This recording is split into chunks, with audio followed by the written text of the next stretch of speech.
Instagram റീൽസുകളിലൂടെ തരംഗമായ ആരാധകരെ വാരിക്കൂട്ടിയ Instagram influencer Perumbavoor Anas ഇപ്പോൾ എവിടെയാണ് എന്ന് ആർക്കെങ്കിലും അറിയോ? എന്നാൽ ഇപ്പോഴത്തെ വിവരം അനുസരിച്ച് ദുബായിലേക്ക് നാടുകടന്നിരിക്കുകയാണ് അനസ്. ഇയാൾ നാടുകടന്നു എന്നുള്ള വിവരം മാർച്ച് മാസത്തിലാണ് പുറത്തു വന്നത്. വ്യാജ പാസ്പോർട്ട് ഉപയോഗിച്ച് നേപ്പാൾ വഴിയാണ് വിദേശത്തേക്ക് കടന്നത്. കൊലക്കുറ്റം, വധശ്രമം, കൊട്ടേഷൻ, സാമ്പത്തിക തട്ടിപ്പ് തുടങ്ങി നിരവധി കേസുകൾ അനസിന്റെ പേരിലുണ്ട്. ഇയാൾക്കെതിരെ 2 വട്ടം കാപ്പ ചുമത്തിയിട്ടുമുണ്ട്. ക്രിമിനൽ ആണെങ്കിലും സോഷ്യൽ മീഡിയയിൽ പോസ്റ്റ് ചെയ്യാറുള്ള പോസ്റ്റുകളിലൂടെ ഇയാൾ ചിലർക്കിടയിൽ ഒരു ഹീറോ പരിവേഷം സൃഷ്ടിച്ചിട്ടുണ്ട്. അനസിന്റെ കൂട്ടാളിയാണ് ഇവിടുത്തെ മിന്നും താരം മാഞ്ഞാലി കുന്നുംപുറം വലിയ വീട്ടിൽ റിയാസ്. ഇവർ 2 പേരുമാണ് നമ്മുടെ കഥയിലെ ഹീറോസ്. പാസ്പോർട്ട് മാത്രമല്ല വ്യാജം, ജനന സർട്ടിഫിക്കറ്റും ആധാർ കാർഡും വ്യാജമായി നിർമ്മിച്ചാണ് അനസ് നാടുകടന്നത്. അനസ് സ്ഥലം വിട്ട ശേഷമാണ് ഭീകരവിരുദ്ധ സ്ക്വാഡിന്റെ നടപടികൾ. അതേസമയം അനസിന്റെ കൂട്ടാളികളിൽ നിന്നും ബന്ധുക്കളിൽ നിന്നും ഭീകരവിരുദ്ധ സ്ക്വാഡ് തോക്കുകളും പണവും പിടികൂടിയിട്ടുണ്ട്. പോലീസ് പിടികൂടിയ റിയാസിന്റെ വീട്ടിൽ നിന്നാണ് 2 റിവോൾവറും 2 എയർ പിസ്റ്റലും പിടികൂടിയത്. ആലുവ വെസ്റ്റ് പോലീസ് ഇയാളെ അറസ്റ്റ് ചെയ്തിട്ടുണ്ട്. 8.85 ലക്ഷം രൂപയാണ് റിയാസിൽ നിന്ന് പിടിച്ചെടുത്തത്. 30ഓളം തിരകളും കത്തികളും കണ്ടെടുത്തു. ആലുവ മാവിൻചുവട് മുബാറക്ക് വധക്കേസ് പ്രതിയാണ് റിയാസ്.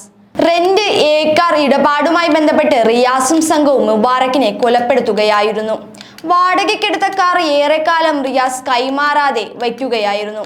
റിയാസ് അറിയാതെ മുബാറക്ക് ഈ കാർ ഉടമസ്ഥന് തിരികെ നൽകി. ഇതായിരുന്നു കൊലപാതകം നടത്താനുണ്ടായ കാരണം. അനസിന്റെ കൂട്ടാളിയായിരുന്ന അൽത്താഫിന്റെ വീട്ടിലും പോലീസ് റെയ്ഡ് നടത്തിയിട്ടുണ്ട്. കൊച്ചി ബ്യൂട്ടി പാർലർ വെടിവെപ്പ് കേസിലെ പ്രതിയായിരുന്നു അനസിന്റെ കൂട്ടാളി അൽത്താഫ്. അൽത്താഫിന്റെ വീട്ടിലെ റെയ്ഡിനു ശേഷം അവിടെ നിന്നും റിവോൾവർ സൂക്ഷിക്കാനുള്ള ഉറയും കൈവിലങ്ങുകളും എയർ പിസ്റ്റലിൽ ഉപയോഗിക്കാവുന്ന ഒരു ബോക്സ് പെല്ലറ്റുകളുമാണ് പോലീസ് കണ്ടെടുത്തത്. ഈ കേസ് അറിഞ്ഞ ഉടൻ കുറെ പേർ ഒളിവിൽ പോയി. ഒളിവിൽ പോയവരെല്ലാം അനസിന്റെ കൂട്ടാളികളായ തെരുവ് ഗുണ്ടകളാണ്. തിങ്കളാഴ്ച പുലർച്ചെ മുതലാണ് ഭീകരവിരുദ്ധ സ്ക്വാഡിന്റെയും വിവിധ ജില്ലാ പോലീസ് സേനകളുടെയും നേതൃത്വത്തിൽ സംസ്ഥാനത്തിന്റെ വിവിധ ഭാഗങ്ങളിൽ റെയ്ഡ് നടത്തിയത്. സംസ്ഥാനത്ത് സംഘടിത കുറ്റകൃത്യങ്ങൾ ഏർപ്പെടുന്നവരുടെ പ്രവർത്തനങ്ങളെക്കുറിച്ചുള്ള അന്വേഷണത്തിന്റെ ഭാഗമായിരുന്നു ഇത്. ഇതിന്റെ ഭാഗമായി പെരുമ്പാവൂർ അനസിന്റെ കൂട്ടാളികളുടെയും ബന്ധുക്കളുടെയും വീടുകളിൽ നടത്തിയ റെയ്ഡിലാണ് റിയാസ് പിടിയിലാകുന്നത്. ഒട്ടേറെ കേസുകളിൽ പ്രതിയായ റിയാസിനെതിരെ മുമ്പ് കാപ്പ ചുമത്തിയിരുന്നു. 2021 ഷാർജയിൽ നിന്ന് നെടുമ്പാശ്ശേരി വിമാനത്താവളത്തിൽ വന്നിറങ്ങിയ താജു തോമസ് എന്ന യുവാവിനെ തട്ടിക്കൊണ്ടുപോയ കേസിലും പ്രതിയാണ് റിയാസ്. താജു തോമസ് വിമാനത്താവളത്തിന് പുറത്തിറങ്ങിയപ്പോൾ കാത്തുനിന്ന് 2 പേർ ഇയാൾ വിളിച്ച പ്രീപെയ്ഡ് ടാക്സിയിൽ ബലമായി കയറി. തുടർന്ന് വിമാനത്താവളത്തിന് പുറത്ത് പെട്രോൾ പമ്പിന് സമീപം 5ഓളം കാറുകളിലായി എത്തിയവർ ടാക്സി വളഞ്ഞ് ഇയാളെ തട്ടിക്കൊണ്ടു പോകുകയായിരുന്നു. പിന്നീട് ഇയാളെ പെരുമ്പാവൂരുള്ള ഒരു ലോഡ്ജിൽ നിന്നും കണ്ടെത്തി. അനസ് ദുബായിൽ ആരംഭിച്ചതെന്ന് സമൂഹ മാധ്യമങ്ങളിൽ പ്രചരിക്കുന്ന സ്ഥാപനത്തിന്റെ ഉദ്ഘാടന ദൃശ്യങ്ങളും ഈയിടെ പുറത്തു വന്നിരുന്നു.